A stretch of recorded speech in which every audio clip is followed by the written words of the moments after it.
आज हम व्याख्यान नंबर 11 पढ़ेंगे, लेक्चर नंबर 11। इसके तहत हम कूलाम के नियम व वैद्युत क्षेत्र संबंधी कुछ आंकिक प्रश्नों को हल करेंगे। आंकिक प्रश्नों को हल करने से पहले एक बिंदु पर विचार कर लें कि आवेशन की एक पद्धति इंडक्शन भी है, चार्जिंग बाई इंडक्शन, मतलब प्रेरण द्वारा आवेशन। इसके लिए आप एक उदाहरण लें।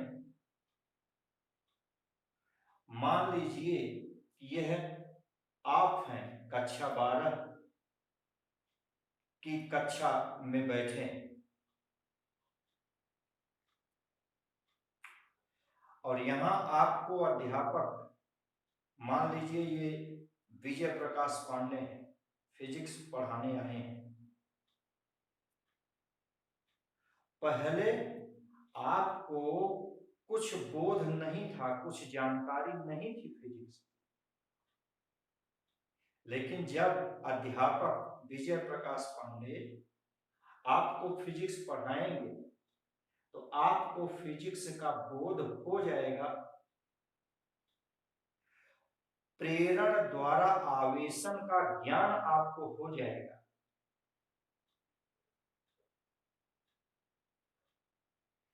ठीक इसी प्रकार प्रेरण भी है।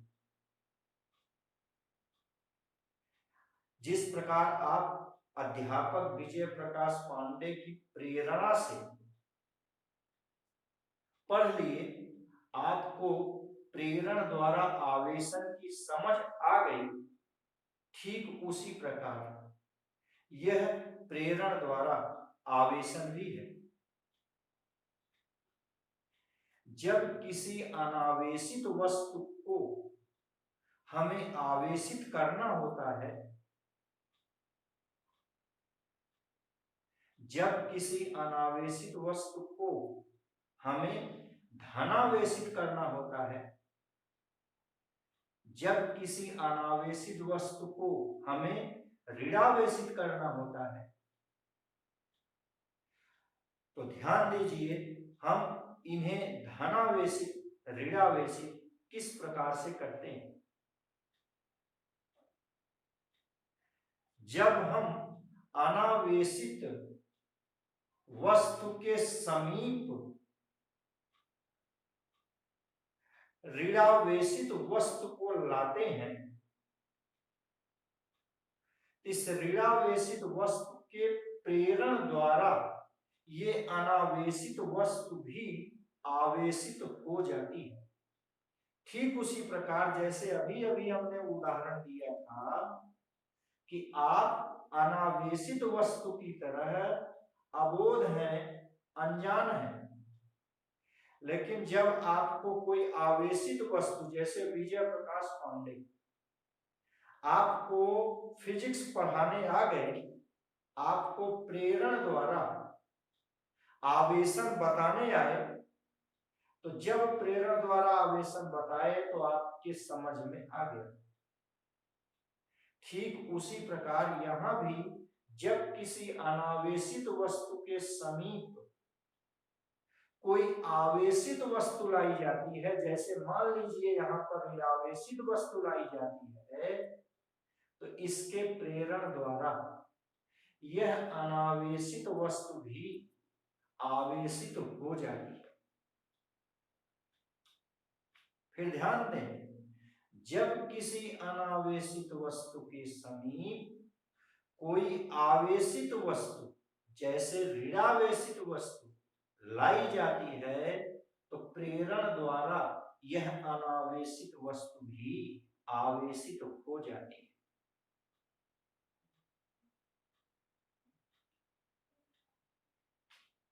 इस ऋणावेशित वस्तु के पास वाला अनावेशित वस्तु का सिरा विजातीय तथा दूर वाला अनावेशित वस्तु का सिरा सजातीय आवेश से आवेशित होता है। इसे जानने के लिए आप बोर्ड पर अपना एक चित्र देख सकते हैं।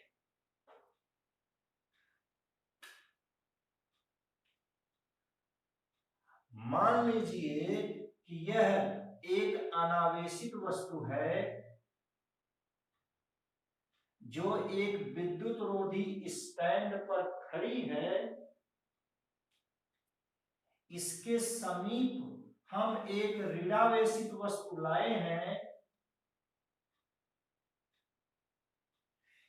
इस ऋणावेशित वस्तु के प्रेरण द्वारा यह अनावेशित वस्तु भी आवेशित हो जाती है और इस प्रकार आवेशित होती है कि यह समीप वाला सिरा विपरीत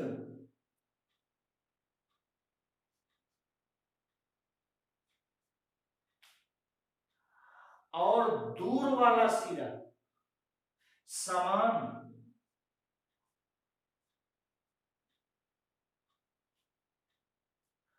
आवेश से आवेशित होता है।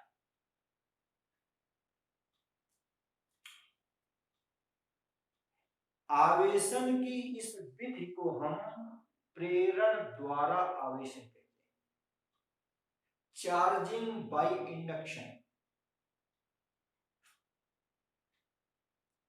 मान लीजिए हमें इस अनावेशित वस्तु को धनावेशित करना है, तो देखिए प्रेरण द्वारा हम इस अनावेशित वस्तु को धनावेशित कैसे करते हैं। यहां आप देखें कि एक अनावेशित वस्तु के समीप ऋणावेशित वस्तु लाते हैं। प्रेरण द्वारा यह अनावेशित वस्तु भी आवेशित हो जाती है और इस प्रकार आवेशित होती है कि पास वाला सिरा विजातीय तथा दूर वाला सिरा सजातीय आवेश से आवेशित होता है। अब मान लीजिए इसी को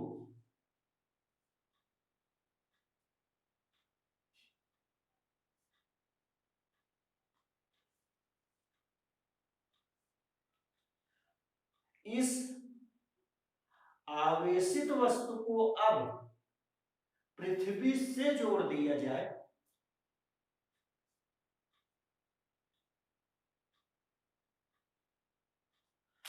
अर्थिंग कर दी जाए, भू संपर्कित कर दिया जाए। जैसा आप जानते हैं पृथ्वी आवेश का बहुत बड़ा भंडार है। जब हम किसी आवेशित वस्तु को पृथ्वी से जोड़ देते हैं तो पृथ्वी से इलेक्ट्रॉन बाहर निकलकर यहां जो धनावेशित वस्तु है, धनावेश है, उसको विलुप्त कर देते हैं।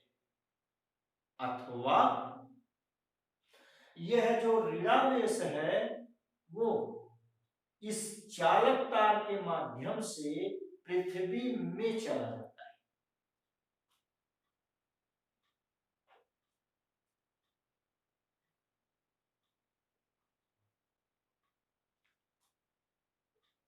फिर ध्यान दें, जब हम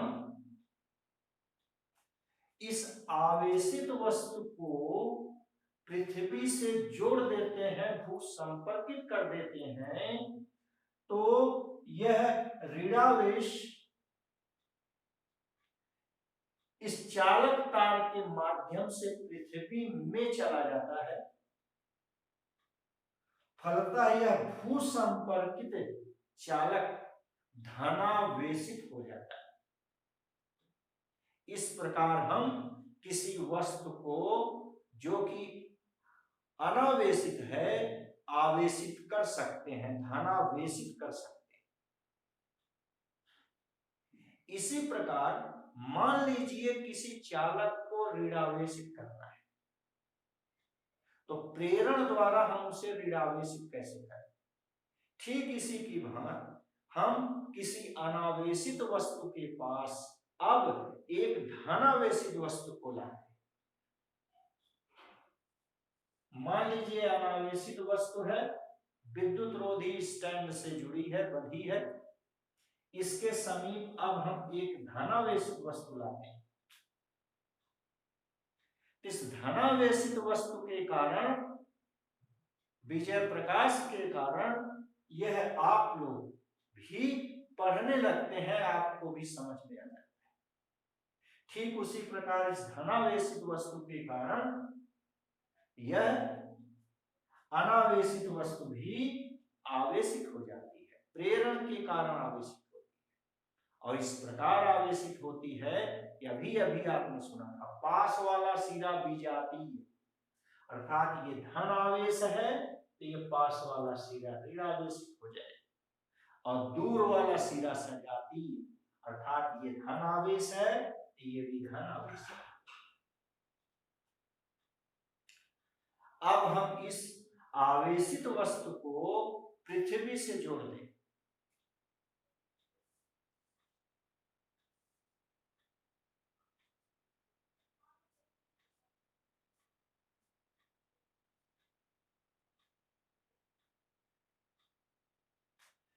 जब हम किसी आवेशित वस्तु को पृथ्वी से जोड़ देते हैं, जैसे यहां देखिए, तो पृथ्वी से इलेक्ट्रॉन निकलकर इस धनावेश को विलुप्त कर देते हैं, लुप्त कर देते हैं।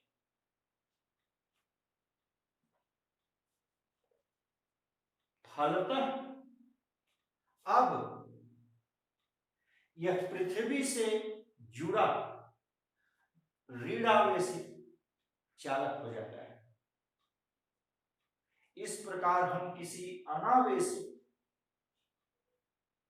चालक को प्रेरण द्वारा ऋणावेशित कर सकते हैं।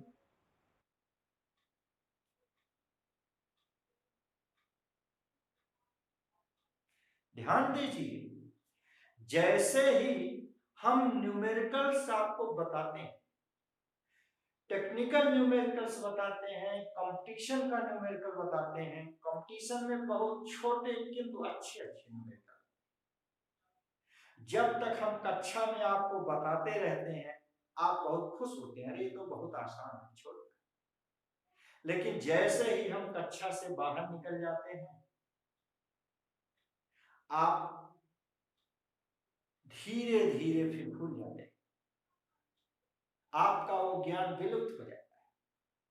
ठीक उसी प्रकार यहां भी देखिए, जब तक यह धनावेशित वस्तु इसके समीप रहती है, ये भी ऋणावेशित बनी रहती है।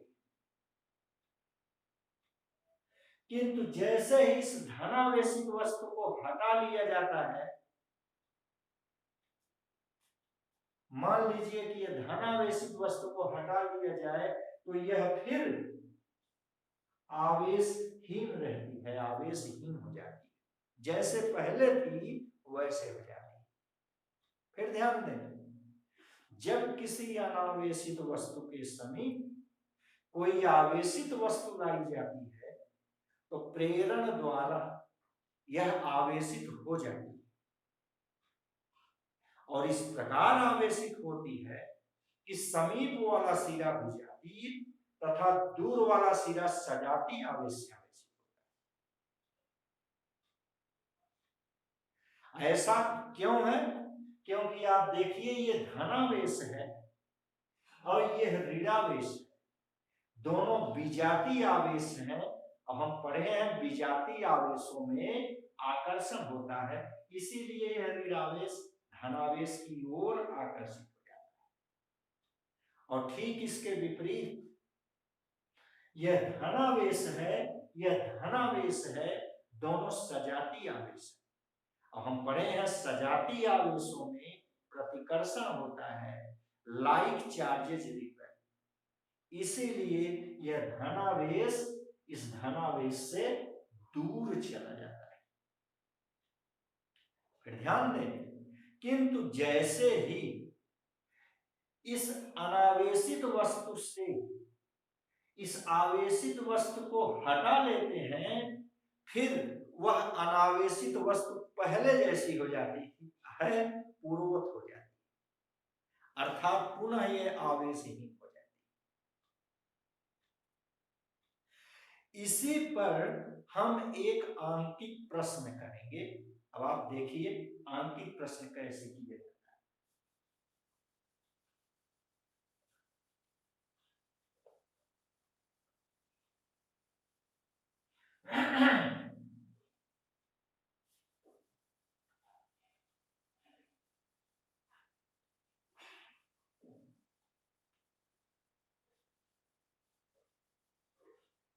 यह आंकिक प्रश्न में आपको पहचानना है, यहां 5 गोले हैं जिनको धागे द्वारा बांध कर लटकाया गया है। इनमें से आपको पहचानना है कि एक विशेष गोला, जैसे पहला गोला, ये धनावेशित है कि ऋणावेशित है कि अनावेशित है, उसी की आपको पहचान करना है। ये न्यूमेरिकल आप देखें।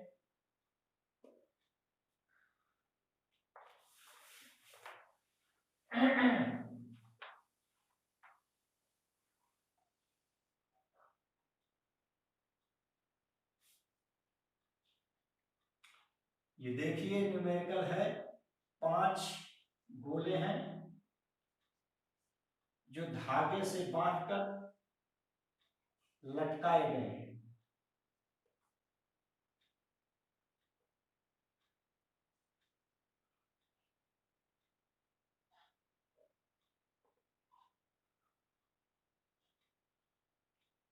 इनके 4 ऑप्शन दिए, 4 विकल्प दिए।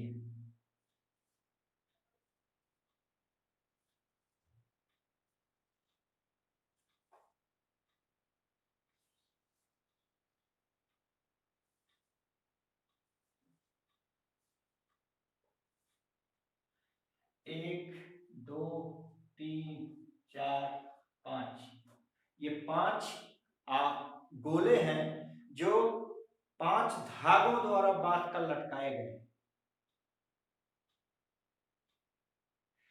इनमें पहले गोले को आपको पहचानना है, पहले गोले की पहचान करनी है, यह आवेशित है कि अनावेशित है। आवेशित है तो धनावेशित है कि ऋणावेशित है, इसी की पहचान करनी। और आगे क्या दिया है, इस आगे दिया है कि इसमें 1, 2, 1, 4 और 2, 4 पहले दूसरे गोले में, पहले चौथे गोले में और दूसरे चौथे गोले में, इनमें परस्पर आकर्षण हो रहा है, ये एक दूसरे को अट्रैक्ट कर रहे हैं।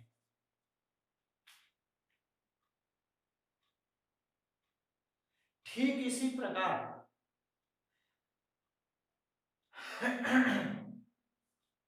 2, 3 और 5, 6, 2, 3 और 4, 5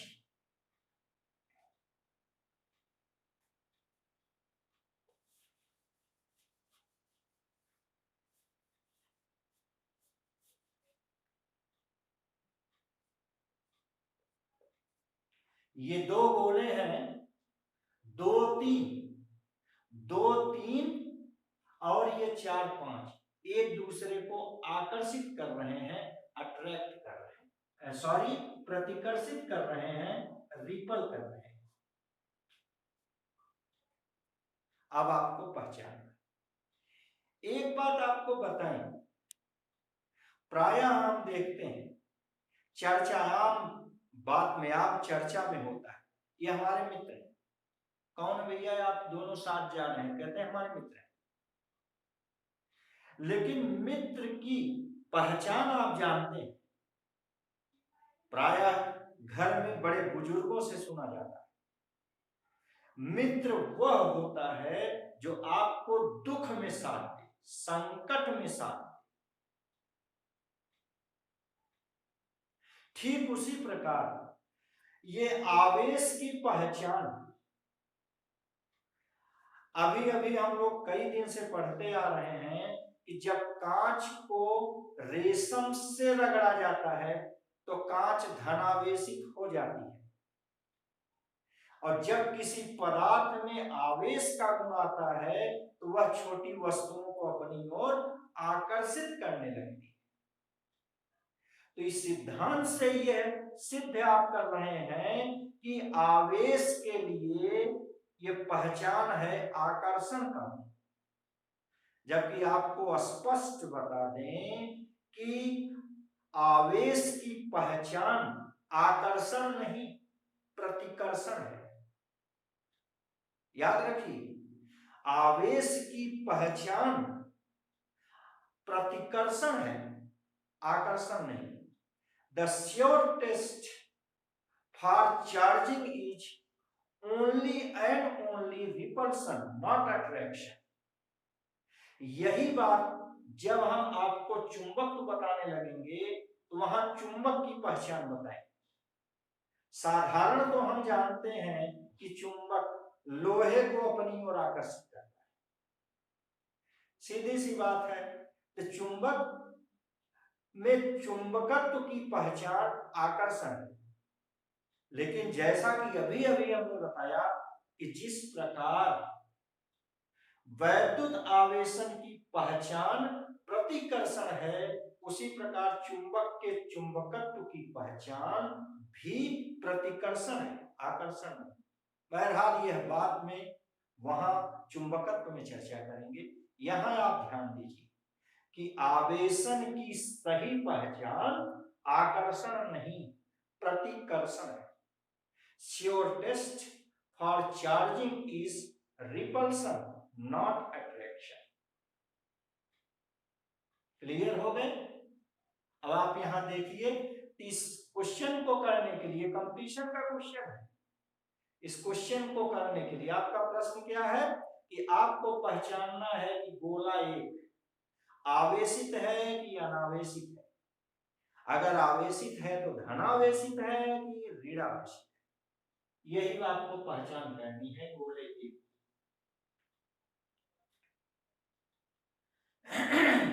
तो देखिए, तो सबसे पहले श्योर टेस्ट फॉर चार्जिंग अर्थात रिपल्सन को हम देखते हैं।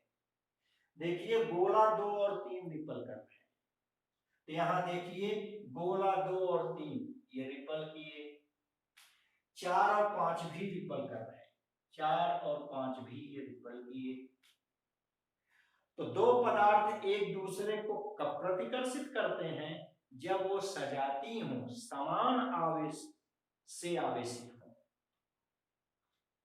अर्थात यह धन हो सकता है, यह भी धन हो सकता है। धन धन प्रतिकर्षित करेंगे, धन धन प्रतिकर्षित करेंगे।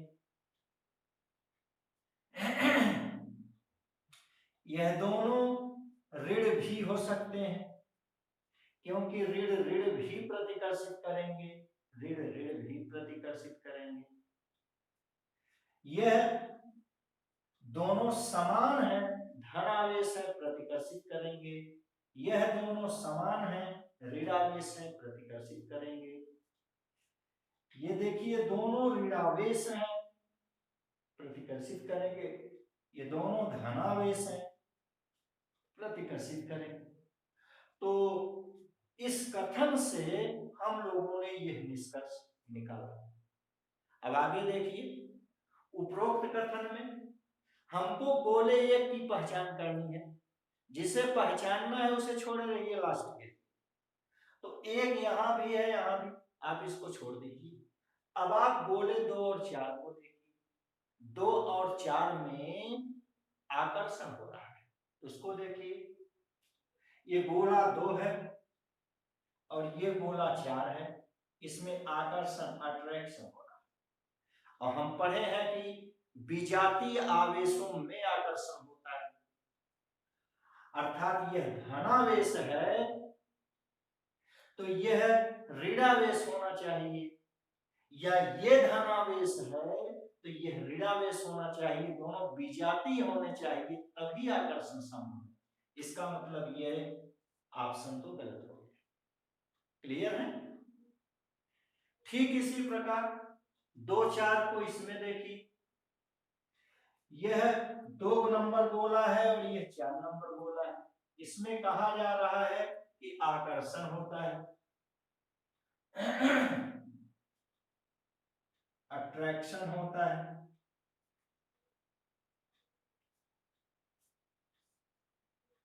अभी अभी हम लोगों ने पढ़ा विजातीय आवेशों में आकर्षण होता है। अगर यह ऋण आवेश है इसको धन होना चाहिए, अगर यह धन आवेश है तो इसको ऋण होना चाहिए, माने विजातीय होना चाहिए। यहाँ तो दोनों समान आवेश है, तो ये भी ऑप्शन गलत है। अब बच गए तीसरा और चौथा ऑप्शन, 2 ऑप्शन बच गए, 2 तो खत्म। चलिए अब इन दोनों ऑप्शन के लिए ये पहले दूसरे गोले को देखिए, पहले चौथे गोले को देखिए, पहले दूसरे को देखिए, ये दोनों ऑप्शन तो गायब हो गए। अब ये बचा,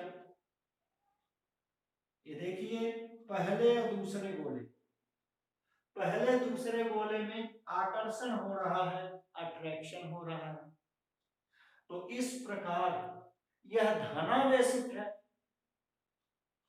आकर्षण का मतलब हुआ यह विजातीय आवेश होना चाहिए, ऋणावेशित होना चाहिए, क्योंकि विजातीय आवेश एक दूसरे को आकर्षित करते हैं। ठीक, फिर दिया है कि पहला चौथा एक दूसरे को आकर्षित करते हैं, ये पहला हो गया और ये चौथा हो गया।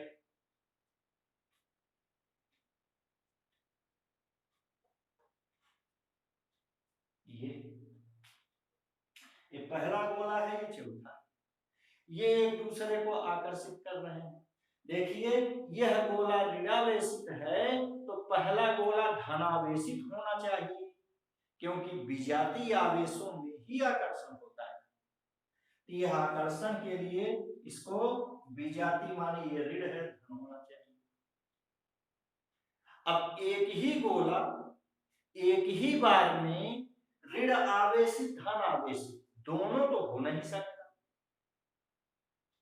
यह तभी संभव है जब यह अनावेशित हो, क्योंकि थोड़ी देर पहले हम लोगों ने देखा है कि अनावेशित वस्तुओं को प्रेरण द्वारा आवेशित किया जाता है।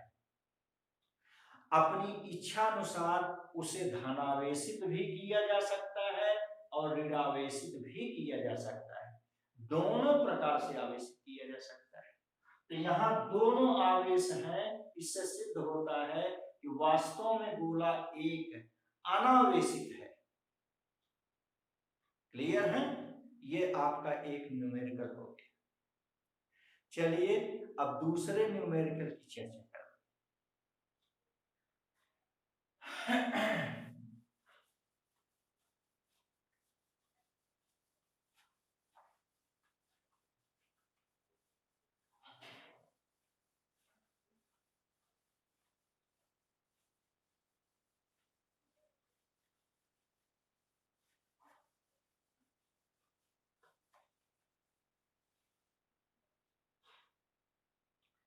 मान लीजिए कि 2 आवेशित वस्तुएं हैं जिन पर 3 माइक्रोकूलम तथा 8 माइक्रोकूलम आवेश है।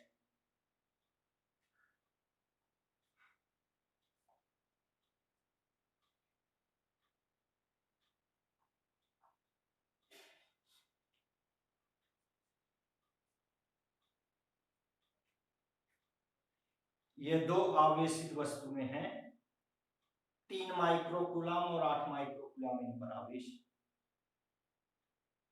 इनके बीच लगने वाला वैद्युत प्रतिकर्षण बल 40 न्यूटन है।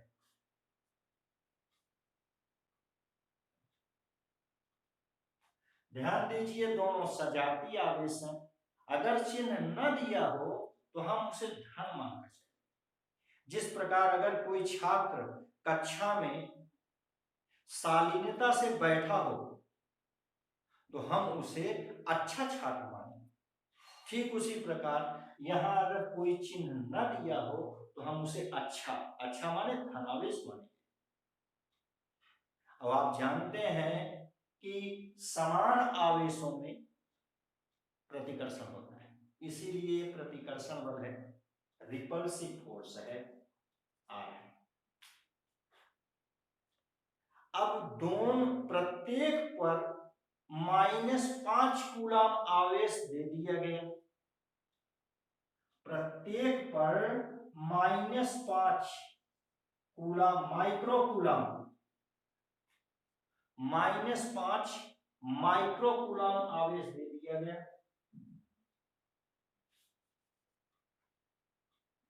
-5 माइक्रोकूलम।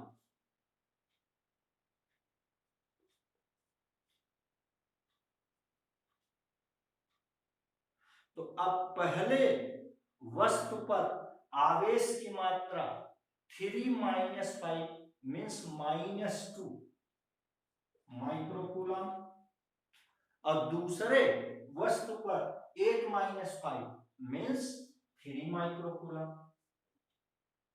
आवेश हो गया। तो आपको ये बताना है कि अब इनके बीच कितना और कौन सा वैद्युत बल लगेगा। तो इसके लिए आप ध्यान दीजिए कि दो बिंदु आवेशों के बीच लगने वाला वैद्युत बल कूलाम के नियमानुसार पहली स्थिति में देखिए F1, पहली स्थिति में F1 बराबर 1/4πε0 के हम अपनी सुविधा के लिए हमेशा के मानकर चलेंगे, पूरे न्यूमेरिकल पर, इनटू Q1 3 माइक्रोकूलम गुणे Q2 8 माइक्रोकूलम। 2 बार माइक्रो है तो हम माइक्रोकूलम लिख दे रहे हैं, मान बात रखें अपन। मान लीजिए इनके बीच की दूरी नहीं दी गई है R, तो R²। और प्रश्न के अनुसार यही बल दिया गया है 40 न्यूटन। क्लियर है? अब चलिए दूसरी स्थिति, जब इनमें से प्रत्येक पर 5 माइक्रोकूलम आवेश और दे दिया गया। ये दूसरी स्थिति में अब आवेश -2 माइक्रोकूलम एंड -3 माइक्रोकूलम हो गए।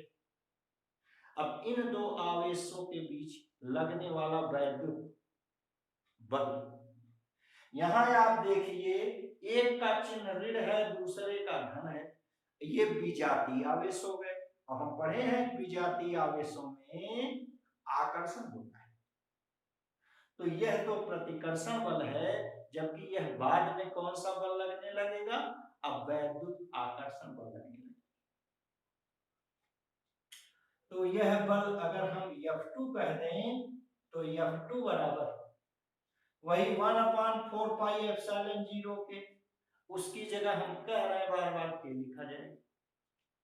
पहला आवेश -2, दूसरा आवेश 3 माइक्रो 2 बार है कूलम और बटे R²।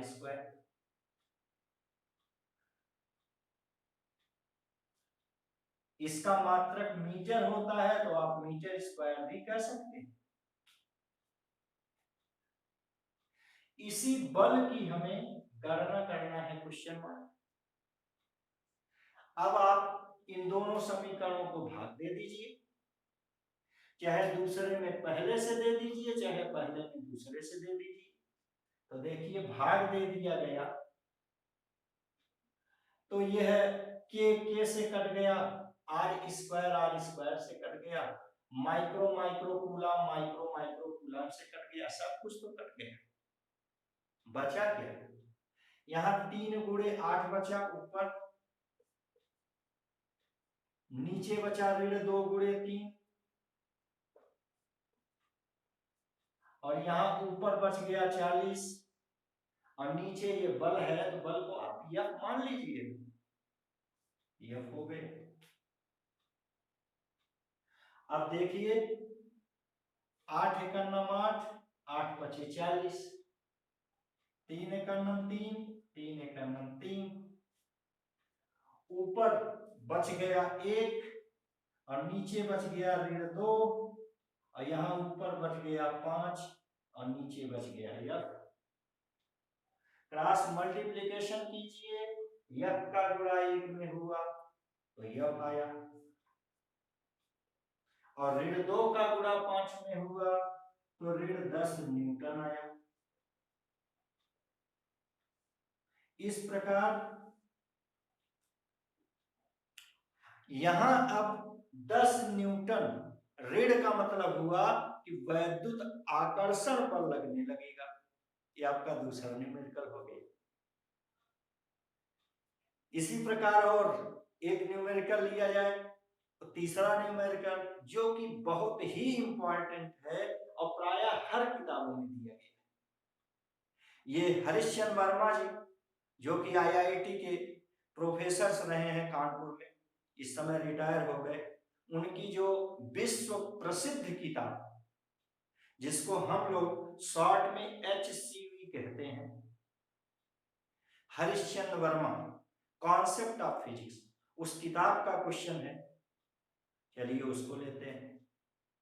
वो प्रश्न क्या है कि एक आवेश है, मान लीजिए कैपिटल Q,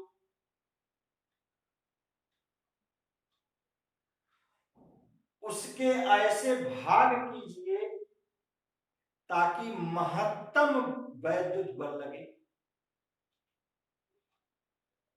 चलिए इस बात को देखते हैं, इस सवाल को करते हैं।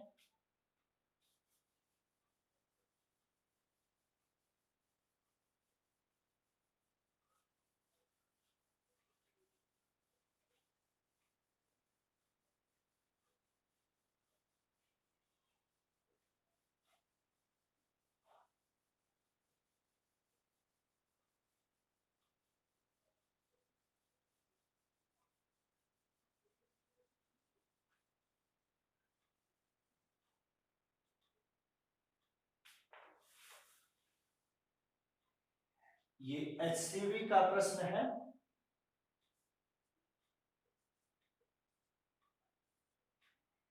HCV नाम लेने से उसी प्रकार से रोमांच आ जाता है शरीर में जिस प्रकार से मानिए आप कोई बूटी पा गए। इतनी महत्वपूर्ण किताब है ये डॉक्टर वर्मा सर की, उसी किताब का ये सवाल है। ये क्यू आवेश, कैपिटल क्यू आवेश है, इसके आप भाग कीजिए, टुकड़े कीजिए ताकि उन टुकड़ों के बीच महत्तम वैद्युत बल लगे। तो मान लें कि एक टुकड़ा है स्मॉल क्यू, तो दूसरा कितना बचेगा, पूरे में से कैपिटल क्यू में से स्मॉल क्यू माइनस कर दीजिए, घटा दीजिए।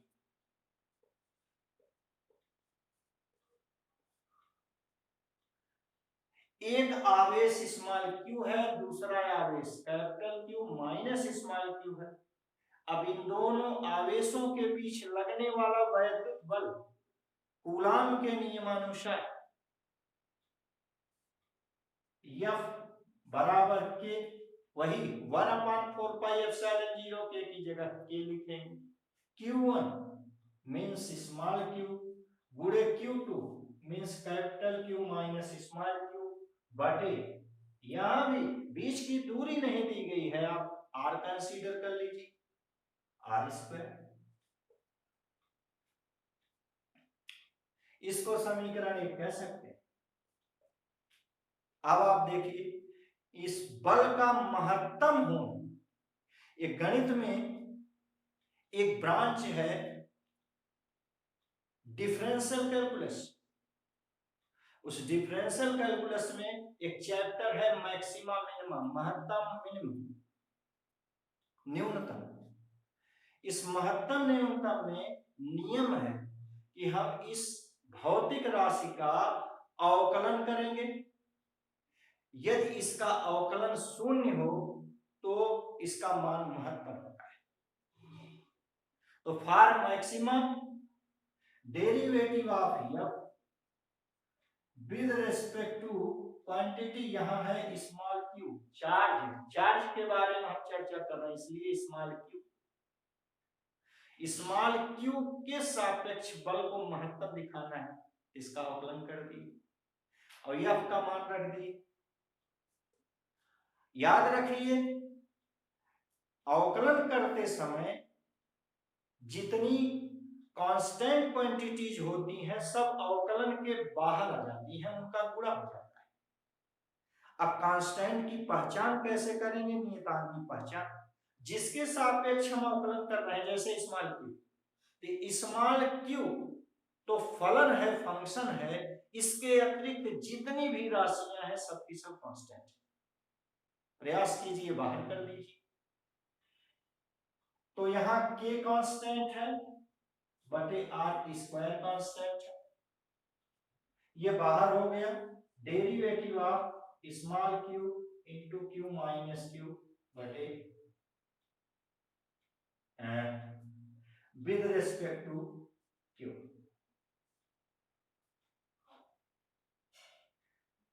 तो नियतांकों को अवकलन से बाहर करने पर, गुणा करने पर शेष q into Q minus Q का, और यही बराबर आप 0 इक्वेट कर दीजिए। अब आप देखिए q में कैपिटल Q का गुणा होगा। हमने अभी अभी बताया स्मॉल q के अलावा सब कांस्टेंट है, कैपिटल Q भी कांस्टेंट हो गया। तो कैपिटल Q को आप वैसे लिख दीजिए गुणे, अब Q का Q के सापेक्ष अवकलन, यक्स का यक्स के सापेक्ष अवकलन 1 होता है, तो ऐसे Q का Q के सापेक्ष अवकलन 1 हो गया। माइनस Q में Q का गुणा Q स्क्वायर हो जाएगा, यक्स स्क्वायर का यक्स के सापेक्ष अवकलन, यक्स घाते यन का अवकलन। तो भैया घात का गुणा करते हैं तो यन का गुणा कर देंगे, 2 का गुणा कर देंगे, गुणे एक घात कम कर देते हैं, घात यन है तो यन माइनस 1, तो यक्स पावर यन का अवकलन N into X power N minus 1 होता है, एक घात कम कर देंगे। तो यहाँ क्यू स्क्वायर 2 घात है तो 2 का गुणा कर दिए और 2 में से घटा दिए 1 आ गया, घात 1 लिखा नहीं है तो क्यू घात 1 नहीं लिखा, यही बराबर 0 आ गया। इसको आप हल कीजिए, यह माइनस है उधर गया 2 स्मॉल क्यू हो गया, तो 2 का गुणा है पक्षांतर कर दीजिए तो भाग हो जाएगा। तो यह कैपिटल Q और 2 पक्षांतर किए भाग हो गया बटे 2, ये बराबर आ गया स्मॉल क्यू। तो आपने क्या देखा कि कैपिटल Q के 2 बराबर बराबर टुकड़े किए जाए, अर्थात कैपिटल Q बटे 2, कैपिटल Q बटे 2, माने कैपिटल Q के 2 बराबर बराबर ये टुकड़े किए जाएं तो उनके बीच महत्तम बल लगेगा। कंपटीशन में पूछा जाता है कि कैपिटल Q और स्मॉल q का अनुपात बताइए, तो आप यहां देखिए स्मॉल q ऊपर है, पक्षांतर करेंगे नीचे हो जाएगा, तो कैपिटल Q बटे स्मॉल q बराबर 2 देखिए नीचे है, पक्षांतर करेंगे ऊपर हो जाएगा बटे 1। याद रखिए यह ऑप्शन बेस्ड प्रश्न क्वेश्चन होते हैं, यदि ऑप्शन में 2 भी दिया है और 2/1 भी दिया है तो अनुपात के कारण इसका उत्तर 2/1 आएगा, 2 नहीं आएगा।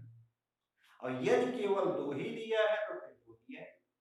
याद रखिए, यदि 2 और 2/1 दोनों ऑप्शन में दिए गए हैं तो उत्तर 2/1 होगा, 2 नहीं। क्लियर है? थैंक्स।